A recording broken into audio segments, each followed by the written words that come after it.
frustration with Katt Williams comes from, you keep pointing at Hollywood. Hollywood this, the white man, this, and this. When do you take responsibility for your actions?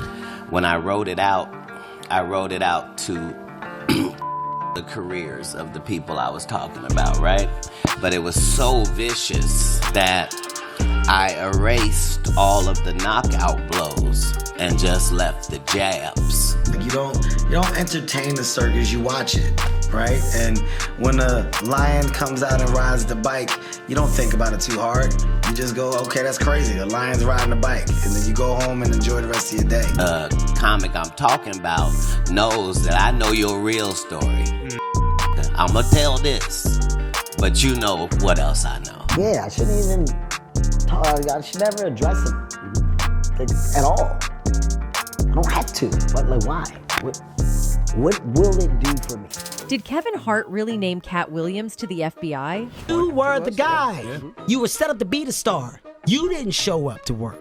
You off promo shoots. You your promo trips that they had set up for you. You became a risk to the studios, which is why the studios stopped. Or is Katt's latest claim just another shocking revelation in his never-ending war with Hollywood?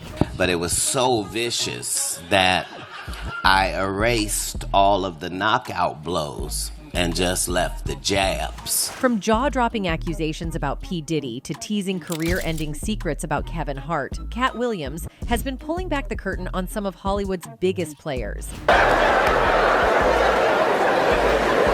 Be gay in Hollywood, you never expected. They be having these big-ass mansion parties, and the mansion party, the whole mansion is a party, and then it's a separate party in the little rooms. But what happens when Kevin Hart, one of Hollywood's most successful comedians, is accused of being an industry plant? We heard of a comedian that came to LA, and in his first year in LA, he had his own sitcom on network television and had his own movie called Soul Plane that he was leading. What do you think a plant is? And if Katt really has the power to destroy careers, why did he hold back during his explosive interview on Club Shay Shay? Is there more to the story than he's letting on? I was trying to do something there that hadn't been done. I thought that I had figured out the algorithm mathematically.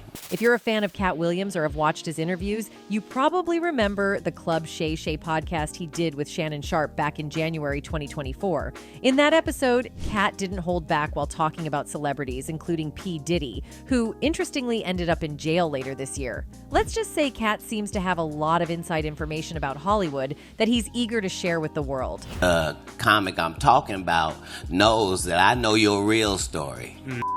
I'ma tell this, but you know what else I know. One celebrity who seems to be in Katt's crosshairs is none other than Kevin Hart. Over the years, Katt has made it pretty clear he has some opinions about Kevin that he's not afraid to share.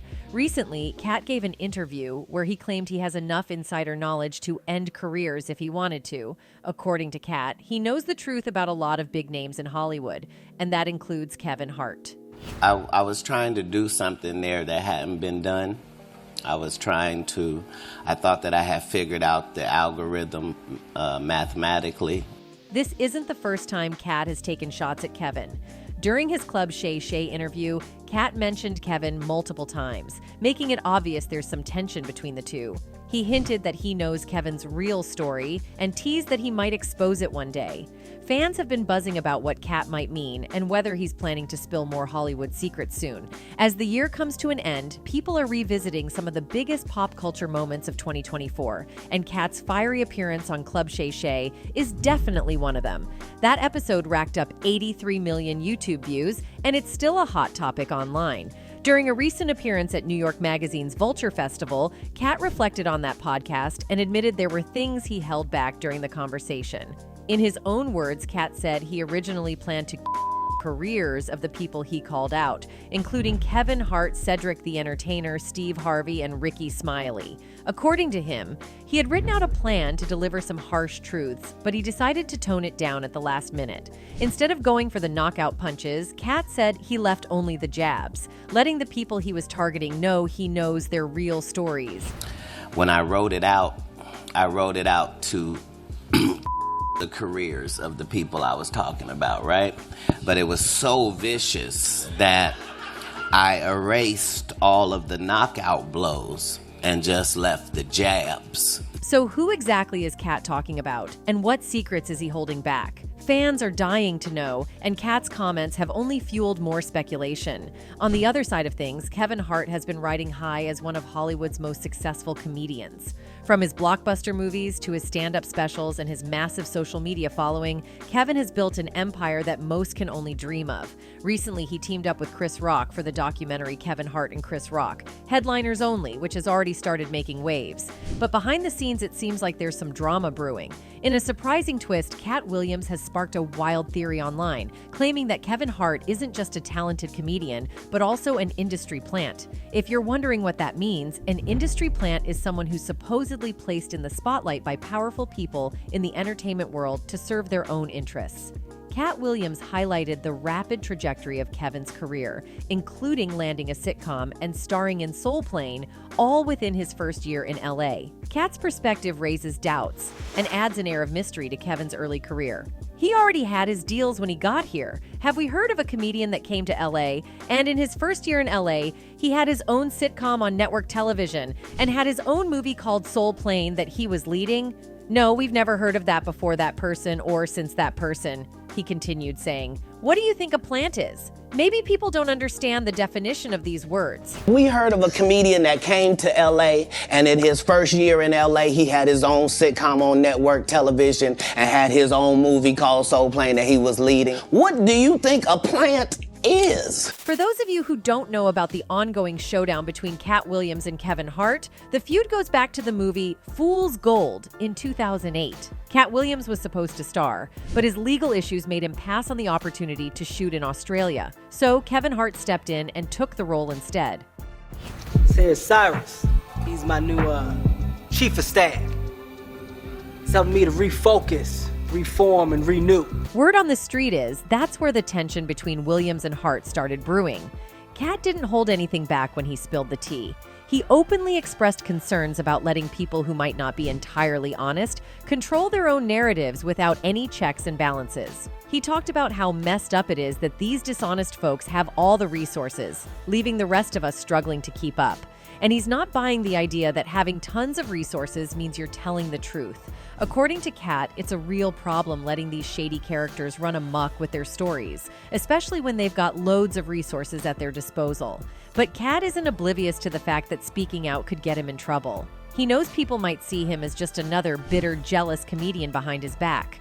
When asked if he feared any backlash, Williams responded, "Satan can't create anything. That includes blessings for his people. That's why you know what the #1 job of somebody that sold their soul in Hollywood is to act like it didn't happen." The whole Kevin Hart is an industry plant theory goes back to a Hollywood rumor that's been circulating for quite a while. There's this talk that entertainers are kind of blackmailed into wearing a dress on screen, almost like a rite of passage before they can level up in the fame game. And it's not just Katt Williams who's been talking about this. Even Dave Chappelle has touched on it. In 2006, during an appearance on Oprah, Dave spilled the tea about why he turned down a whopping $50 million deal from Comedy Central. He wasn't in it just for the money because, as he explained, big bucks often come with some serious strings attached. Dave, being in the showbiz game since he was 14, had seen and heard stories about what happens behind the scenes. He pointed out examples like Mariah Carey landing a $100 million deal only to end up mysteriously labeled as crazy a few months later. Or Martin Lawrence making it big and then suddenly waving a gun on the streets, screaming about someone trying to unalive him. It's those stories that had Dave cautious. When Oprah grilled him about these tales, Dave spilled the beans. He'd seen this scenario play out before, always when someone's career was teetering on the edge of a breakthrough. Dave felt the heat to churn out sketches that didn't just make people laugh with him, but laugh at him. It felt like they were asking him to embarrass himself just to cash in. Dave Chappelle even remembered being asked to don a dress for a movie he was doing with Martin Lawrence. He walks into his trailer, spots the dress, and thinks there's been a mix-up. But nope, it's for a scene where Martin's character disguises Dave as a hooker to break out of jail. Dave's like, "Nope, not happening. That wasn't part of the deal." They tried to push him, saying it's comedy gold, but Dave stood his ground, saying he didn't need a dress to be funny. Things got heated with the writers, directors, and producers all pressing, but Dave stuck to his guns. In the end, they scrambled to come up with a new scene sans dress, leaving Dave to wonder, how did you whip that up so fast? Dave just didn't feel right about it. It wasn't about the dress itself, but he felt like the industry was pushing black artists into roles they weren't comfortable with just to make it big. They kept pressuring him until they realized he wouldn't give in. Going through this made Dave see things differently. It took being asked to wear a dress for him to realize he wasn't alone. Other black men had faced the same pressure. Think about Martin Lawrence in Big Mama's House, Eddie Murphy in the Nutty Professor movies, and Jamie Foxx's unforgettable Wanda in Living Color. Even the Wayans brothers tried it with white chicks. And remember Juana Mann? Not as successful, but still part of the mix. And then there's Tyler Perry, who really took the cake with his Madea franchise. Meanwhile, Kevin was all about artists protecting his reputation, setting boundaries, and not compromising. He was sticking to his principles without any dress drama.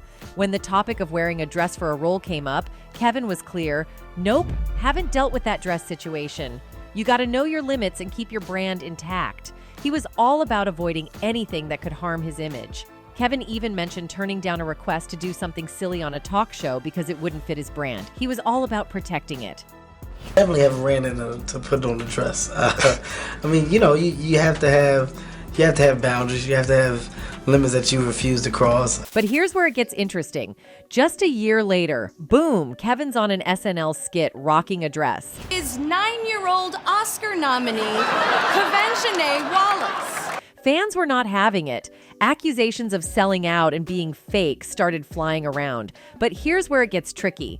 Kevin, in defense mode, starts saying nobody forced Martin Lawrence into Big Mama's House, or Tyler Perry into Madea, or Jamie Foxx into Wanda's dress. It was a choice, according to Kevin. I was actually one of those comedians that said, no, I wouldn't wear a dress. There's no way I would wear a dress. And then when proposed with the opportunity of what I felt was funny, I said, oh, that's funny, I'm gonna do it. It's all about choice. Nobody makes you do anything. Right. Nobody says this is what you got to do. This is the only way that you're going to do it. He's hitting us with the it's all about choice narrative. But then there's this counter-argument floating around. People are saying it's not just a matter of choice. Kevin himself wasn't okay with the idea before the money talks began. When the cash starts rolling in, suddenly integrity takes a back seat.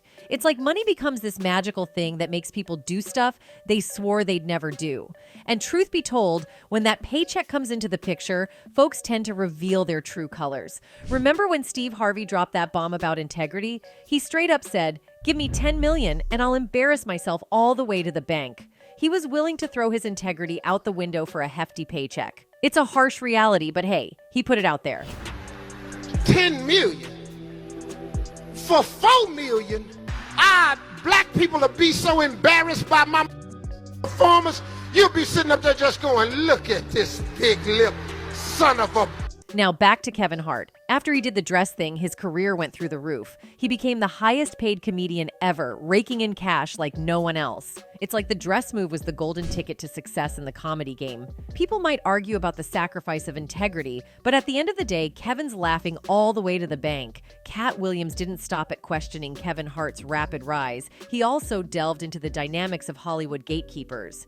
Williams challenged the notion that there are no gatekeepers in the entertainment industry, asserting that he has observed individuals controlling access to opportunities. He used the example of Kevin Hart supposedly letting Tiffany Haddish into the industry, raising the question of whether gatekeepers do indeed exist. Because they tell you that there's no gatekeepers, but we keep seeing the same people open the gate. Didn't Kevin open the gate and let Tiffany in?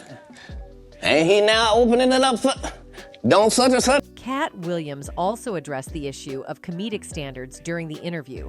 He explained that his refusal to compromise on certain content, specifically avoiding overtly homosexual themes, had led to him losing out on opportunities. Williams argued that he wasn't against humor, but advocated for a more thoughtful and considerate approach to comedy that didn't rely on outdated and potentially offensive tropes. In any case, it seems like Kevin Hart has been stirring up drama with other celebrities, supposedly to prove his loyalty to the powerful people said to be running his career. For starters, in 2021, Kevin Hart and Don Cheadle were engaged in a discussion about age and the meaning of damn. In a now viral clip from Peacock's Heart to Heart, the series Heart to Heart had been promoted as an unplanned, unscripted, unfiltered talk show, and just 1 week after its release, a portion of it had garnered significant attention. Earlier that week, a viewer shared a clip from the Peacock series on Twitter that showcased what seemed to be an amusing exchange between Hart and guest Don Cheadle. The moment arose when Cheadle mentioned his age. But at the same time, like I said, and me, I'm 56 years old. Damn! I'm sorry. I'm sorry. Despite Hart's attempt to apologize, Cheadle's demeanor remained unimpressed. Just understand, I did not mean it the way it came out, Hart insisted. We'll take a poll on how you meant it with people here later, after the show's over, Cheadle retorted. The conversation then evolved into a playful debate as they attempted to decipher the exact nature of Hart's damn. Cheadle pointed out that the subsequent damn Hart uttered as he tried to clarify himself differed from the initial one. As Cheadle plainly stated, these were two different damns. The clip quickly gained traction, being shared more than 20,000 times and accumulating over 70,000 likes. Despite the comedic nature of the exchange, some viewers interpreted it as a subtle form of mockery from Hart towards Cheadle. He looked like the words actually hit him in the face. One observer commented on Cheadle's reaction. Another viewer tweeted, "It was so uncomfortable to watch." While the interaction with Cheadle was undoubtedly contentious, this next incident took offense to a new level. Adding to the mounting drama, Kevin engaged in a light spat with none other than Dr. Dre, the legendary artist responsible for shaping the careers of countless musicians and his involvement in various high-profile business ventures. Kevin had the guts to accuse Dre of false age, making him older than he already is. For your 60th birthday, was there a big, I'm not 60 yet, Kev. When is it? I just turned 58. Just turned 58, so it's basically you're 60. Yeah, all right. I mean, we can fight it.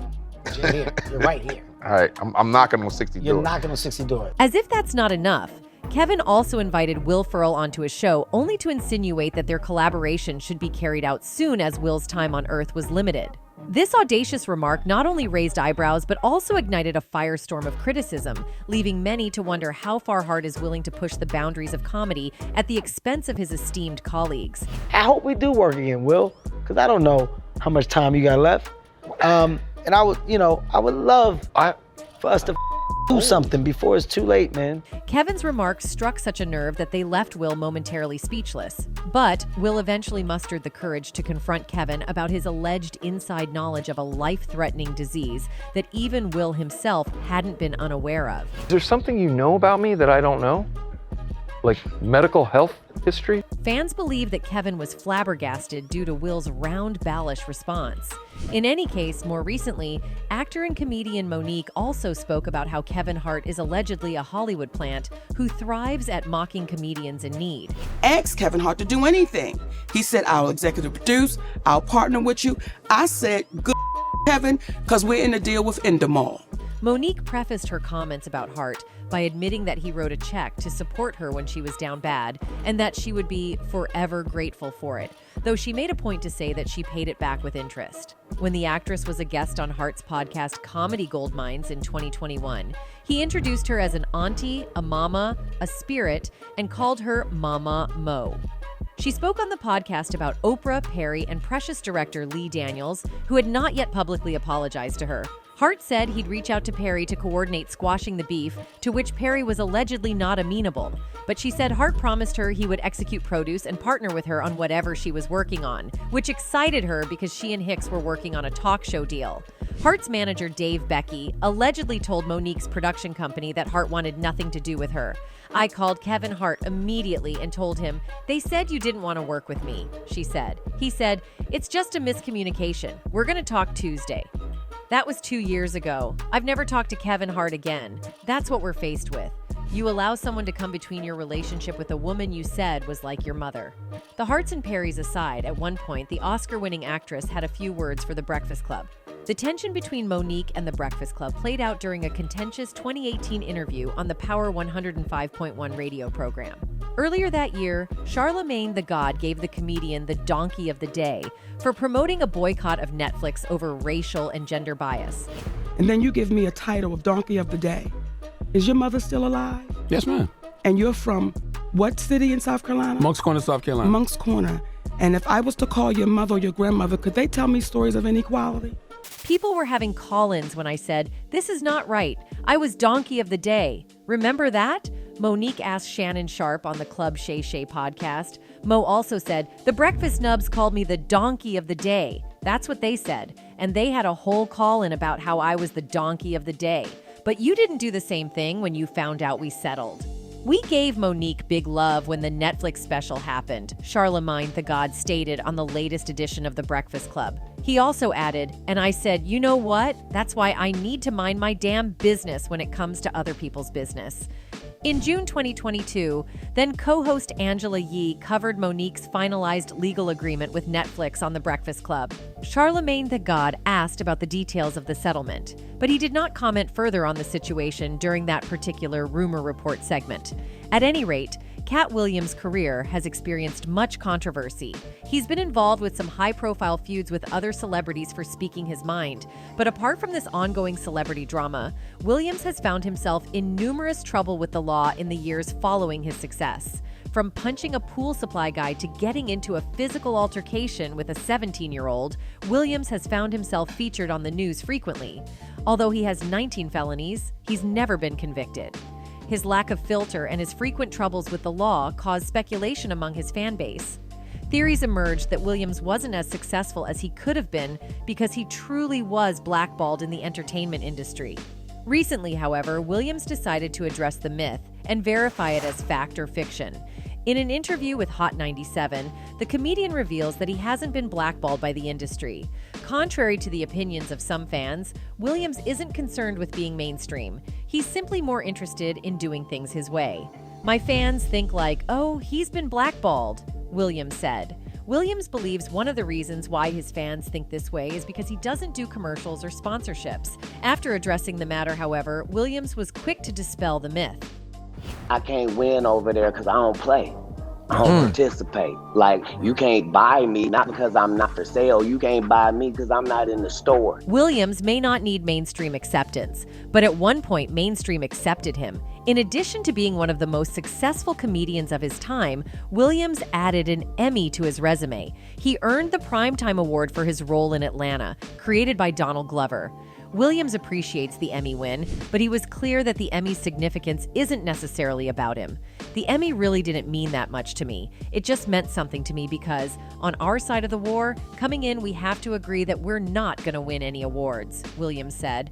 So anytime there's a breakthrough, and we do, it's monumental. Williams later clarified his remarks on winning the Emmy. He said, why did he win the Emmy, though? He won the Emmy because what that guy was saying is what they've been wanting that guy to say. They wanted to see that guy like that. That's how they wanted to see him, in a dirty wife beater, in an old robe. And we wanted him to apologize and say, I'm sorry. That's what we would like. Nonetheless, there have been claims that suggest Kevin Hart's ascent to stardom was primarily driven by effective marketing and promotional strategies rather than his intrinsic comedic talent. To thoroughly examine this assertion, we must acknowledge that marketing and promotion have always been pivotal in the entertainment industry. Hollywood, in particular, is an industry where talent alone is not always sufficient to guarantee success. The ability to market and promote oneself effectively often serves as the differentiating factor between obscurity and stardom. This reality is especially pronounced in the realm of comedy, where numerous exceptionally talented comedians vie for limited opportunities on stage and screen. In any case, with a clique of industry veterans boldly stepping up to challenge these Tinseltown elites, whispers suggest that we might be on the brink of a seismic shakeup in the shadowy world of Hollywood. Anyway, that's it for this video, folks. Bye.